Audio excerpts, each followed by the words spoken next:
Hello, alam mai mingla ba.ကျွန်တော်တော့ KaungHtet ပဲဖြစ်ပါတယ်ကျွန်တော်ရဲ့ KaungHtet YouTuber တင်နေပြီးတော့ပြန်လဲကြိုဆိုလိုက်ပါတယ် Okay ဒီနေ့မှာတော့ကျွန်တော်တငယ်ချင်းတို့ကိုမျှပေးမယ်ဗီဒီယိုလေးတော့ YouTube ပြည်ကနာတွေ subscriber icon ကိုဘယ်လိုမျိုးလောက်ရမလဲပေါ့နော်ဒီလိုမျိုးကျွန်တော်အခုပြထားတဲ့နေရာမှာပေါ့နော် subscribe ဆိုတဲ့ icon လေးပေါ့အောင်ဘယ်လိုမျိုးလောက်ရမလဲ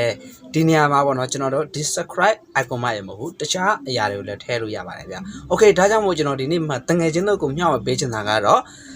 ဘောနော်ဒီ subscriber icon ကိုဘယ်လိုမျိုးလောက်ရမလဲဆိုတာသိချင်တဲ့ beginner တွေ YouTube ခုမှ beginner တွေအတွက်ကျွန်တော်ဒီ video လေးကိုလောက်ရခြင်းဖြစ်ပါတယ်ဗျာ Okay စိတ်ဝင်စားတယ်ဆိုရင်ဒီ video လေးကိုအဆုံးထိကြည့်ပေးပါ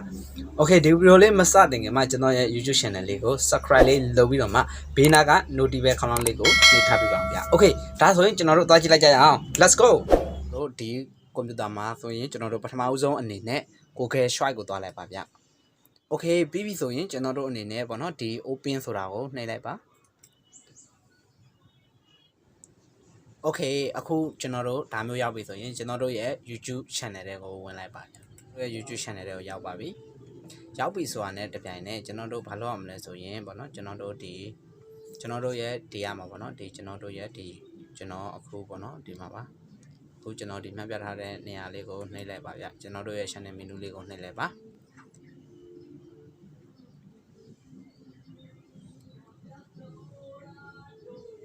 Okay ပြီးပြီဆိုလို့ရှိရင်ဒီမှာပေါ့နော်ကျွန်တော်တို့အနေနဲ့ဒီကမှာ YT Studio ဆိုတော့တွေ့လားမသိဘူးဗျာ Okay ဒီ YT Studio တွေကိုဝင်လိုက်ပါ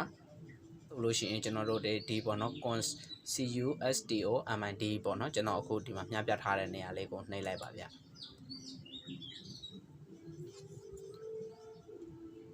ပြီးပြီဆိုလို့ဒီကိုရောက်လာပြီပေါ့နော်ဒီကိုရောက်လာပြီဆိုရင်ကျွန်တော်တို့အနေနဲ့ဒီကမှာပေါ့နော်ဒီ BRANDING brand လေးဆိုတဲ့နေရာလေးကိုနှိပ်လိုက်ပါ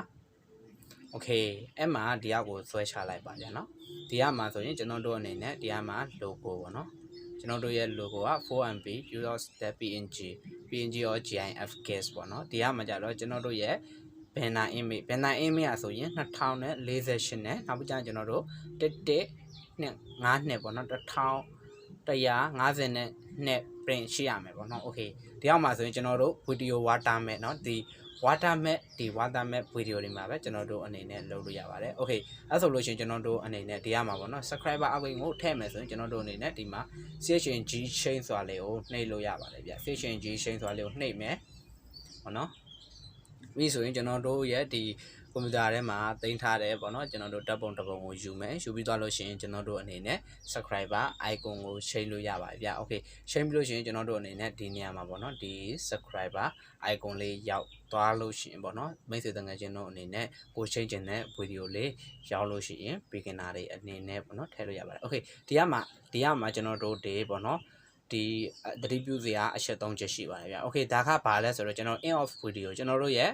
ဗီဒီယိုမှာအဆုံးမှာထားမှာလားဒါမှမဟုတ်လို့ရှိရင်ဒီကျွန်တော်တို့ရဲ့ဒီ customer start time ဆိုတာကျွန်တော်တို့ဒီဗီဒီယိုစတင်တဲ့အချိန်မှာကျွန်တော်တို့ရဲ့ဒီ subscriber icon ကိုပေါ်အောင်လုပ်မှာလားဒါမှမဟုတ်လို့ရှိရင်ကျွန်တော်တို့ရဲ့ amda ဗီဒီယိုဆိုတာကျွန်တော်တို့ရဲ့ဒီကျွန်တော်တို့ဗီဒီယိုတစ်ခုလုံးရဲ့ပေါ့နော်ဒီအောက်ကမှာဗီဒီယိုဒီကိုကြည့်ကျွန်တော်တို့ဗီဒီယိုကြည့်နေတယ်ပေါ့နော် Okay ကြည့်နေတဲ့အချိန်မှာလုံးဝမပြောက်သွားပဲနဲ့ပေါ့နော်ဒီတိုင်းပဲပေါ်အောင်ထားမလား Okay ဒါမျိုးပြောတာပဲဖြစ်ပါတယ်ဗျ Okay beginner တွေအတွက်ဒီဓာတ်လေးကလုံးဝကို one time အသုံးပြုတဲ့beginner တွေအတွက် YouTuber တွေအတွက်လုံးဝကိုအသုံးဝင်လိမ့်မယ်လို့မျှော်လင့်ပါတယ် Okay ဒီဗီဒီယိုလေးကိုကြိုက်နေတဲ့ဆိုရင် like subscribe share လေးလုပ်ပြီးတော့မှမိတ်ဆွေတငယ်ချင်းအခြားသောသူတွေကိုလည်းဒီဗီဒီယိုလေးကိုမျှဝေပေးဖို့ပြောပြစီဗျ Okay အားလုံးကိုကျေးဇူးတင်ပါတယ်